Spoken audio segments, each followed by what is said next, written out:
Did you hear that? That's the main chant in the Republican National Convention. The crowd keeps on yelling, "Fight, fight, fight." This looks like a rally that you would see in an authoritarian regime, and this is what is taking place in the United States of America on day one of the Republican National Convention in Milwaukee. We're seeing it happen right now. Let me just play you that clip again so you can just hear it in its full context. Play the clip. And just so you see that it's not an isolated incident, this has this chant of "fight, fight, fight" has broken out numerous times today. Here's another example. Play it.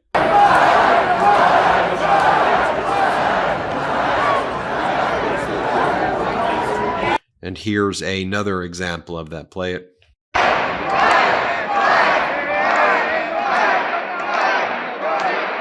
As an Atlanta reporter, Greg Bluestein writes, expect to hear this a lot this week. The RNC delegates continue to chant "fight," as Donald Trump did. And remember the clip where when Donald Trump was shot at, he then put his arm up. You'll see the gesture that he made. He made the Secret Service, wait. He said, "Wait." And then he said, "Fight, fight," and then told the crowd to fight. You remember that? Here, play this clip. Wait.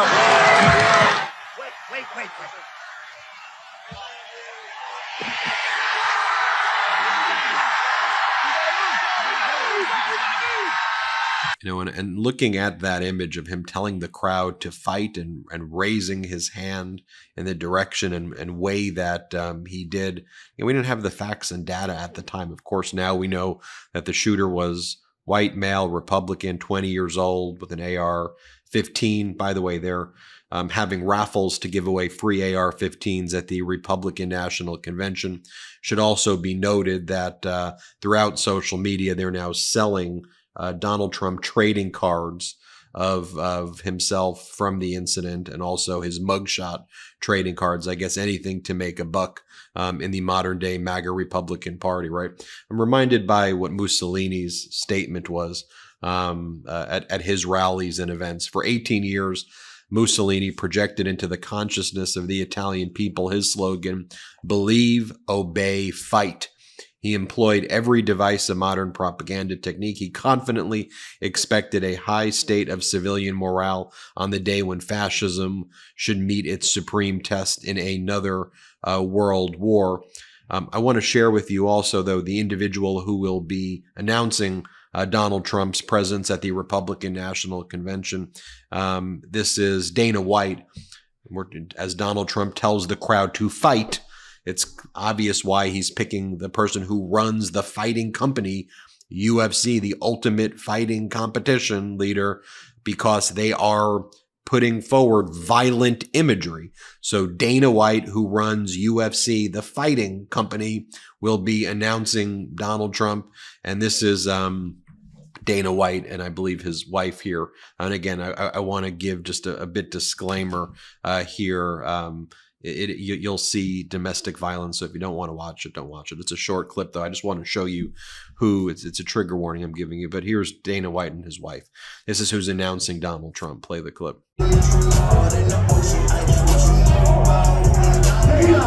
And there have been protests right now outside of the RNC. Here is a march of the RNC underway in Milwaukee. Protesters are chanting, "No Trump, no KKK, no fascist USA." Let's play a clip of this. Play it.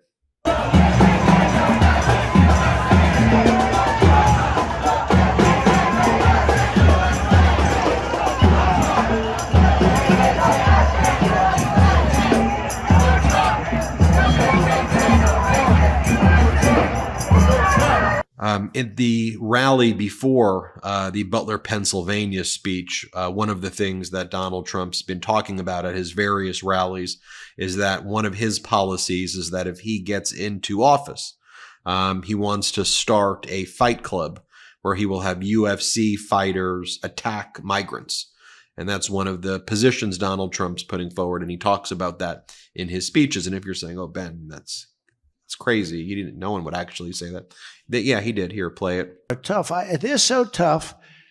Dana White. Did anyone ever hear of Dana White? He's a legend, right? UFC. Ultimate Fighter, Ultimate Fighting. And he's a fantastic man. I said, Dana, I have an idea.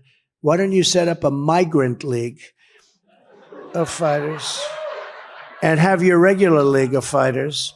And then you have the champion of your league. These are the greatest fighters in the world. Fight the champion of the migrants. I think the migrant guy might win. That's how tough they are. He didn't like that idea too much, but actually, it's not the worst idea I've ever had.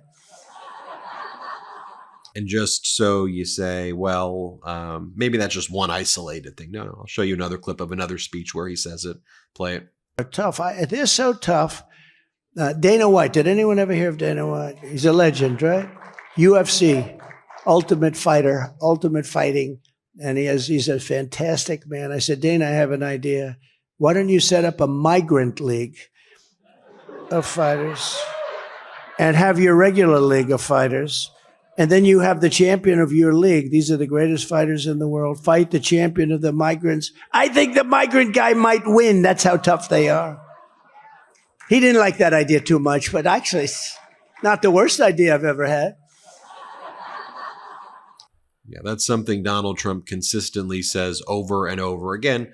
And then Fox, one of the propaganda machines, a la the exact propaganda machines that existed in Nazi Germany for Mussolini, that exists now in North Korea with Kim Jong-un and Vladimir Putin, they push it out. Here's Fox back last month saying that, look, Trump and the UFC connection, this is how you relate to real Americans by fighting and fight. Here, play this clip. I just love that crowd. And that's our audience. That's real America. And that's how I grew up in South Carolina, with people just like that love a good fight. And I think that's why they support Donald Trump, because they've seen what our government has tried to do to him. Mm-hmm.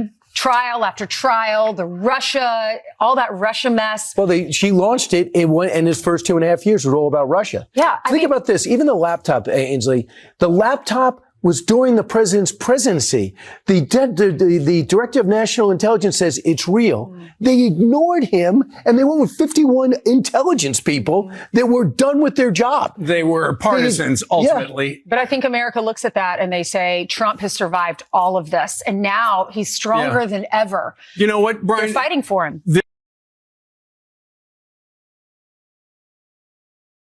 Right. And it was Donald Trump who reposts, all of the violent imagery where his supporters have President Biden being like hogtied and gagged. And Donald Trump posts the QAnon stuff every single day over and over again.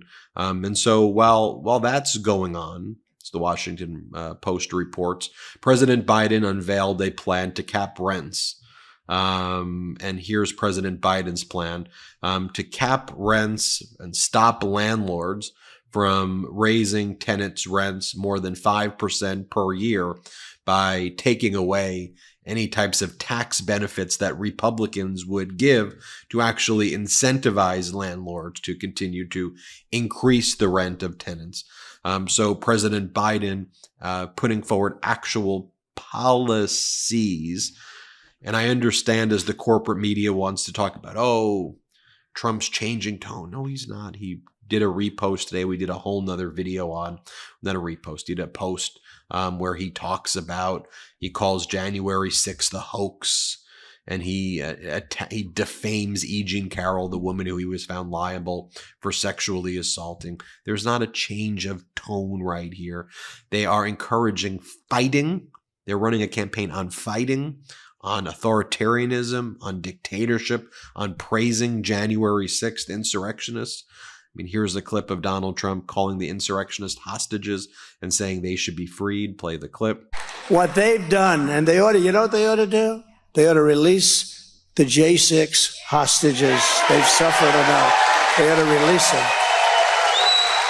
I call them hostages. Some people call them prisoners. I call them hostages. Release the J6 hostages, Joe. Release them, Joe. You can do it real easy, Joe. This guy, what he's done to people. Here's Donald Trump saying he would consider pardoning the Proud Boys for their involvement in the insurrection. Play the clip. Proud Boys leader Enrique Tarrio was sentenced to 22 years in jail. Now that you know what the sentence is, 22 years in jail, Will you give him a pardon? Will Are you you give ready? other Proud Boys a I pardon? don't know him.